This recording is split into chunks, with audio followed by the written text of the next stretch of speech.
Everyone get out and get your exercise.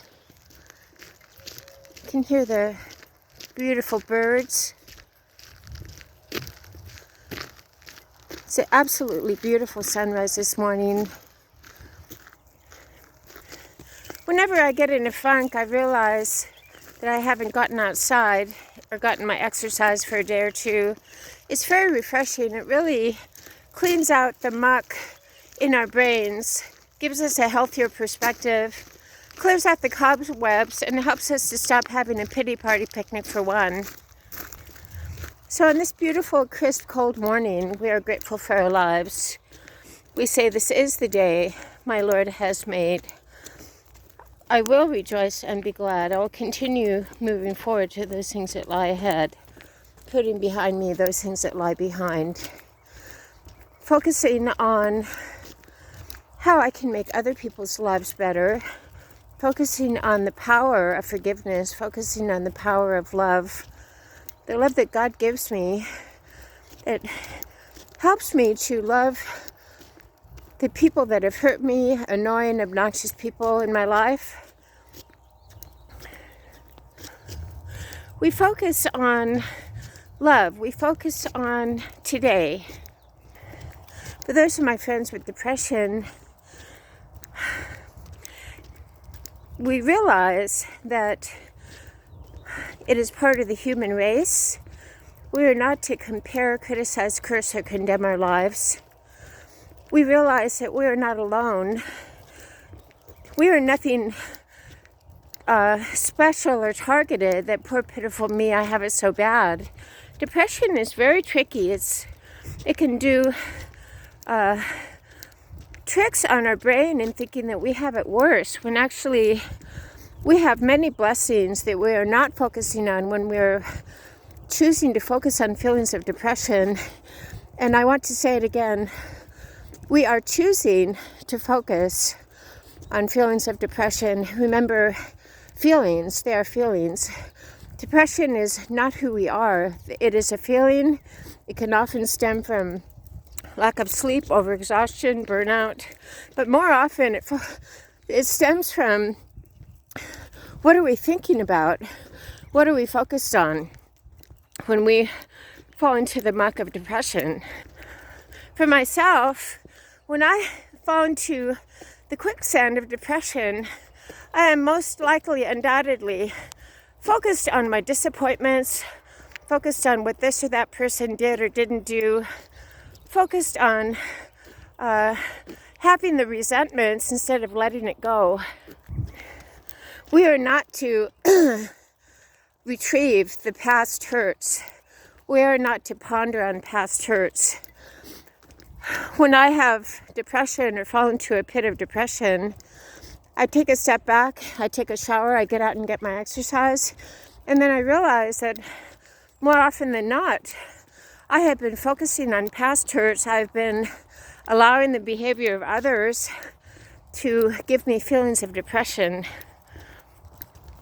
People don't owe us anything. Let me say that again. People don't owe us anything. They are not born into this world to entertain us or babysit us. If we choose to spend our hard-earned money on a therapist and sit there and complain to someone, I am very, very against mainstream therapy, because mainstream therapy encourages us, number one, to focus on our feelings, number two, to focus on poor pitiful me, on ourselves. The only way to move forward is to move forward. I'm no stranger to mainstream therapy. I essentially spent years in the mental health system in my 30s when I was a young adult. I was over-medicated on a cocktail of antidepressant drugs, anti-anxiety. My case was extreme to the point where I could not work. I was pretty much a zombie. I could not communicate. I had seizures. I was stuck in a group home to rot for the rest of my life. Listen, I'm sharing this to help my friends. I'm sharing this with you to help my friends realize that our attitude is up to us. The way we choose to see the world and see others, whether we choose to forgive or not, whether we choose to play victim. No therapist, no residential treatment program can change our attitude. Only we can. This happened many, many years ago. I was in my 30s. So looking back, those 10 or 12 years that I spent in group homes in Los Angeles on a cocktail of very powerful psychotropics didn't help me at all. They kept me a zombie. They kept me unable to take a look at myself and grieve the passing of my dad, which was the main reason that triggered my depressive episode. Of course, it's very normal and natural to cry at work when your dad has passed away. And I was detoured to think that a therapist or psychiatrist could take my pain away. It cannot. The passing of a parent will result in grief, obviously. I lost my mom last year and my life is very different.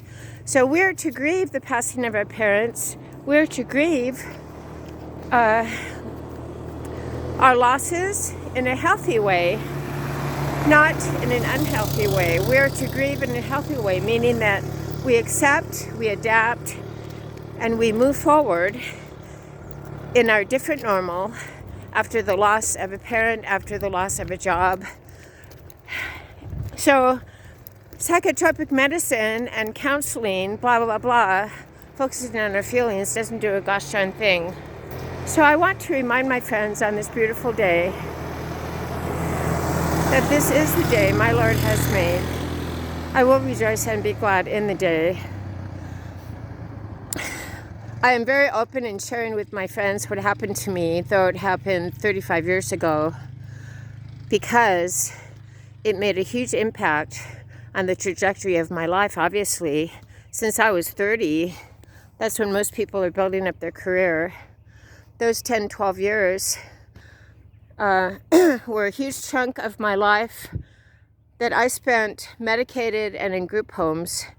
And you can't get those years back. I can't get those years back. It changed the trajectory of my life. But all things work together for good for those who love God. I believe I am more appreciative and more grateful for the blessings in my life than I would say many people I know who have the fancy career, the six-figure income, the expensive home, the vacations, because I had to realize the sanctity of life. I had to decide to take responsibility for my life and realize that there is one Savior. People cannot save you. A therapist cannot save you. Only we can decide to refocus off ourselves and forgive. It is only with the power of God that we can forgive, because it is our human nature to hold on to resentment. It is human nature to do that. It is human nature to stay mad at people. It is human nature to stay resentful. It is human nature to expect things of people. I want us to walk the path that Jesus teaches us to walk. Walk the path less trodden. Let's walk the other path. Let's live as Jesus wants us to live, which is countercultural to what our culture teaches. Our culture teaches more, me. Jesus teaches us to be humble. Jesus teaches us to be forgiving. Jesus teaches us that wealth is not found in fancy jobs, money, stuff. Wealth is in our soul. Wealth is found in our soul. We are to realize that we are wealthy because we have been saved by the grace of God. We are wealthy because we have His peace. Only His peace that passes all understanding. This culture does not offer us peace. Money, friends, a fancy job, blah, blah, blah, does not offer us peace. Only Jesus Christ offers us the peace that passes all understanding. He transforms us from the inside out. We do not change from the outside in. Many people think if we change our bodies, change our gender, wear expensive clothes, look a certain way, that we will be happy. No, we are happy, we are joyful, because Christ Jesus changes us, saves us from ourselves, from the inside out, not from the outside in. So on this beautiful day, we are grateful for our lives. This is the day my Lord has made. I will rejoice and be glad. This is a reminder to my friends that when we are in a funk, when we fall into the quicksand of depression, we can decide to step out of the ditch. With a therapist, mainstream therapy encourages a person to stay in the ditch by talking about how do you feel living in the ditch. Let's stay in the ditch. Let's stay mad at people. Poor you. Encourages the victim mentality. I'd like to encourage you to realize that we step out of the ditch with a decision. We don't talk about stepping out of the ditch. We don't talk about it for 5 or 10 years. We simply step out of the ditch. So on this beautiful day, let's step out of the ditch with me. On this beautiful day, we realize the sanctity of life. On this beautiful day, we realize that it is our attitude, our focus, our habits, and our routine that create the joy or misery of our lives.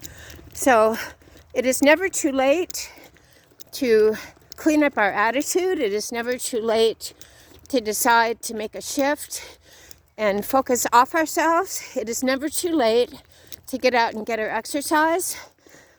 For those of my friends that are wheelchair bound, we can certainly do sit and be fit exercises.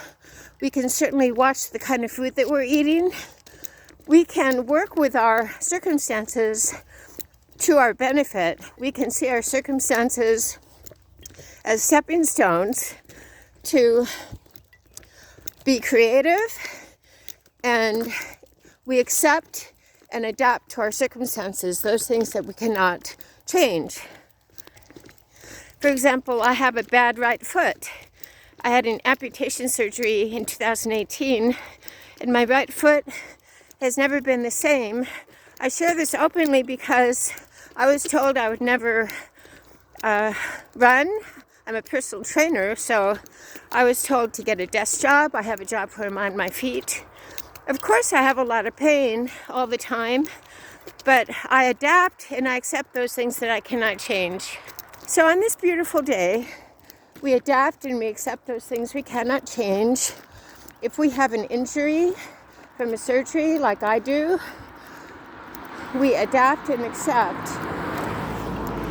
to those things we cannot change. We don't sit there and complain. I certainly cannot do the same things I used to do before the surgery. When I see people walking around with 2 good feet, I feel I wish I could. I feel most people that have 2 good feet walking around take that for granted.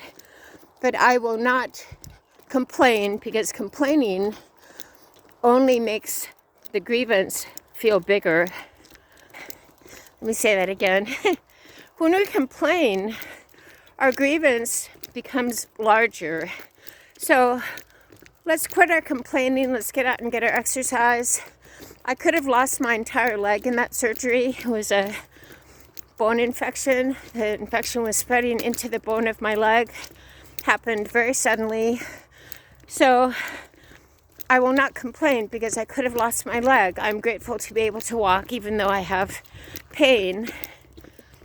On this beautiful day, we are grateful for our lives. This is the day my Lord has made. I will rejoice and be glad. I choose to focus on God's peace today. I choose to focus on the sanctity of the gift of life. Living Fit with Laura. To get and stay and stable, serene and strong. Get out and get our exercise. I'm proud of you.